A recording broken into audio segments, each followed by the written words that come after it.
we have Mr. Dennis Foldenauer, Regional Manager and an International Trade Finance Specialist with the U.S. Small Business Administration. So, I want to thank Governor State for inviting me here. It's always a great event. I think we did doing business in Africa, doing business in Asia, doing business in Eastern Europe. Wouldn't be quite the same if we had doing business in the U.S., but maybe in the future, different kind of crowd. A little bit about SBA. You all think of the Small Business Administration as probably those folks that are getting started. Maybe someone with a Main Street business wants to start an ice cream shop, wants to start a business there, a dry cleaner kind of thing. When I think about SBA, I think about bigger businesses that are trying to go out and conquer the world, folks like you all. And so those size standards are up there to give you an idea of the types of businesses that we're able to help. If anybody thought the Small Business Administration helped manufacturing businesses up to 500 employees, I think that there would be some surprise. And so a manufacturer that has 500 employees probably doing maybe $100 million a year, maybe has gone out and found some new markets, used services like the U.S. Commercial Service, maybe used Ex-Im Bank services, probably has some distributors around the world, maybe some affiliates. And so don't limit yourselves. If you think, well, I would never think of myself as a small business, really try to utilize what's available to you. When it's helpful to consider yourself small, do so.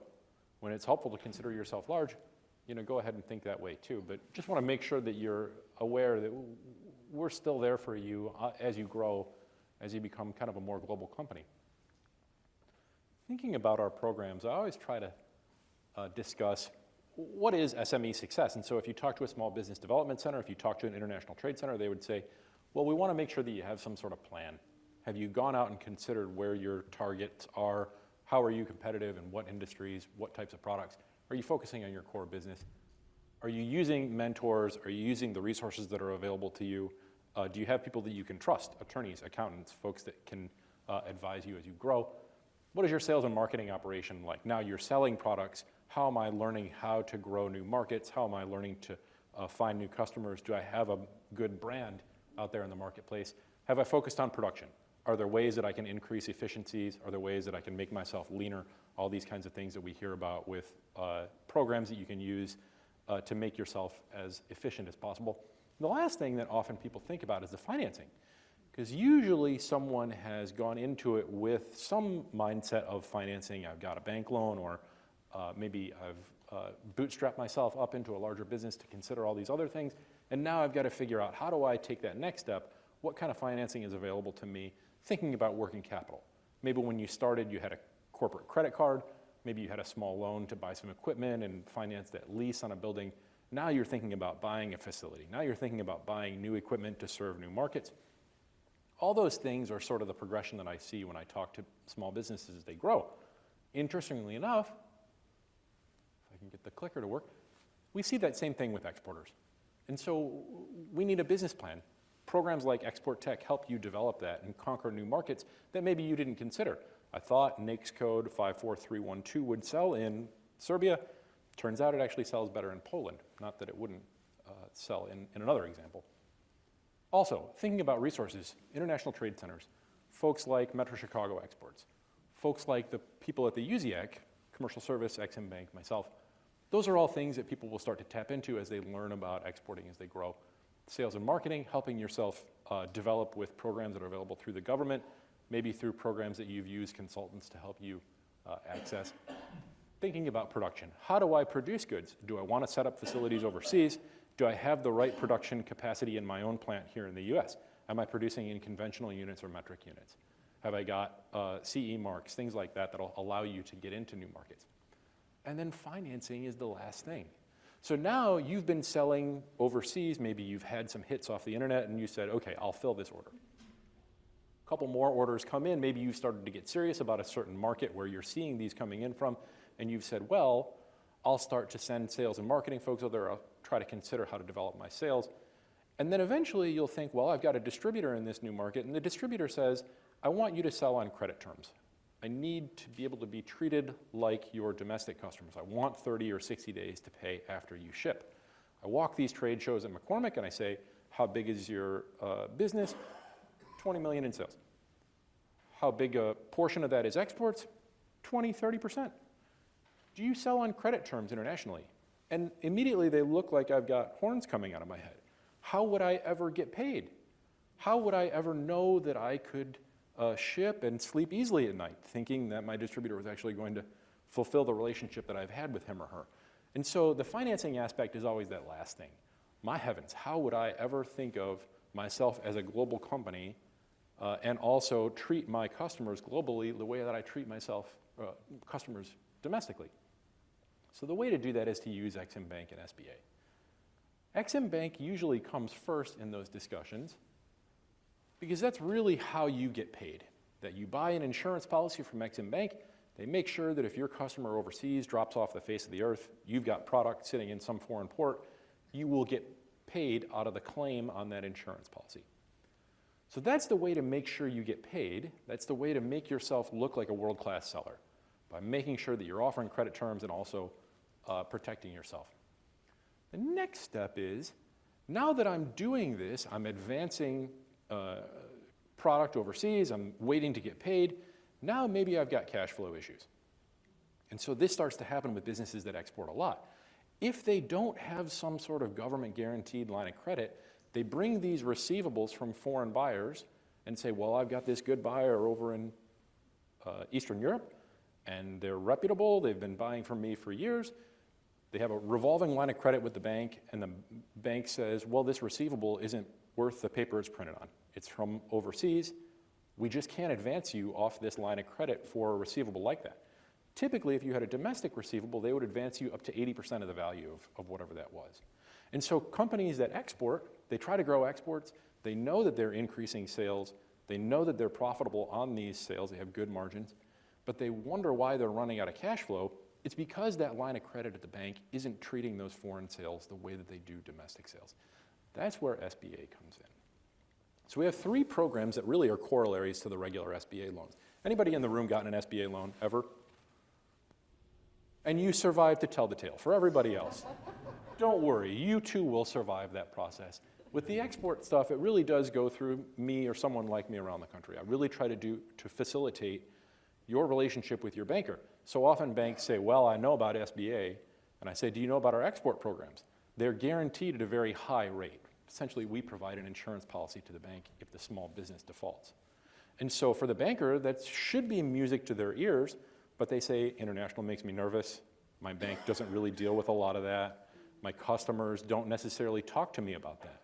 And so when you talk to your banker, if you say, I export, it should change the conversation. It should make them think of new things that they can offer you to make your life easier, to help them grow. That's what the banker should be doing for you.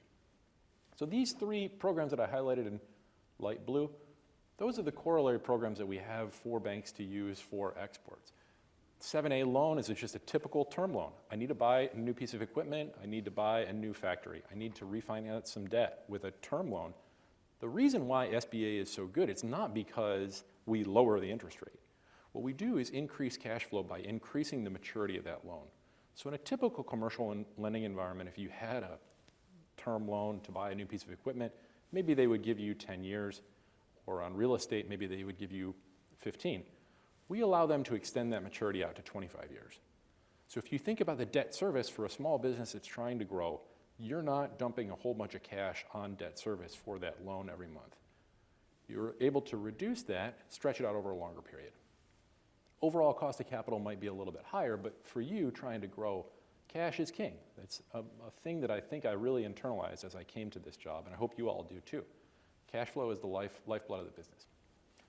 Working capital program, that's what we'll talk about really extensively because that's so important to how these programs benefit you as exporters and as you grow. And the Export Express is sort of a small catch-all. You can really do anything you want with that loan. I'll show you some ways that we can structure it. I'm gonna make sure I stick close to the computer here. International trade loan. I always try to throw up examples. I think that that's most helpful to people to try to understand how we're using financing to help grow exports. So in this case, it's really quite a small company, $2.1 million in sales. Typical example of how they were supplying a company that was exporting. And so they were able to use this loan to be able to grow. Now the bank said, well, I don't necessarily feel comfortable with the typical SBA loan. I want that additional guarantee because I know that they're exporters. So if any of you sell to companies that then export your products, your banker should be able to access these programs and make it a little bit easier to offer you some financing that if you're on the bubble or if they're just not quite comfortable with you, they could give you a loan, kind of make you a little bit more competitive in the marketplace.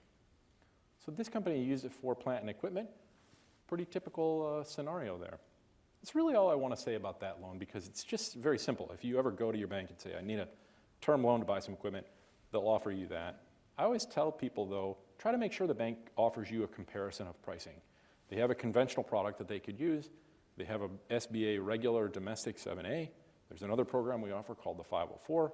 They have the international trade loan. You should demand of your banker to offer you a comparison of what the overall cost of capital is going to be, what the debt service is going to be, because that's what makes a difference to you. If you're with that banker and they say, well, I don't know, find a new banker. I'm, in a sense, loyal to vendors, but loyal in as far as they continue to fit my business model. So keep that in mind.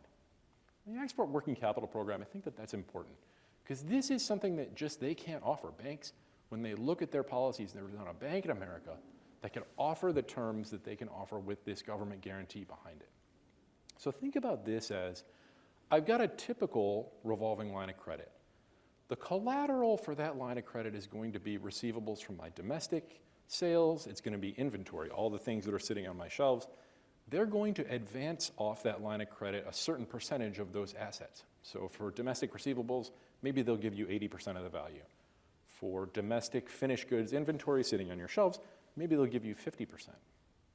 So let's say you and your banker say, you know what, those foreign assets, we want them to be worth something too. Let's set up a separate line of credit just for your export sales.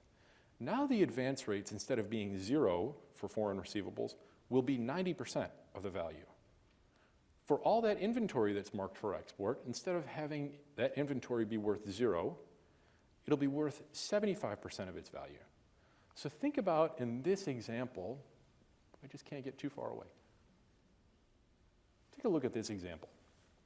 So here's a customer, let's say that or a borrower, let's say that they were selling boxes of some product, widgets that we were selling overseas. If they had a US government guaranteed line of credit, rather than just a typical domestic line of credit, see how much that changes what's available in terms of cash.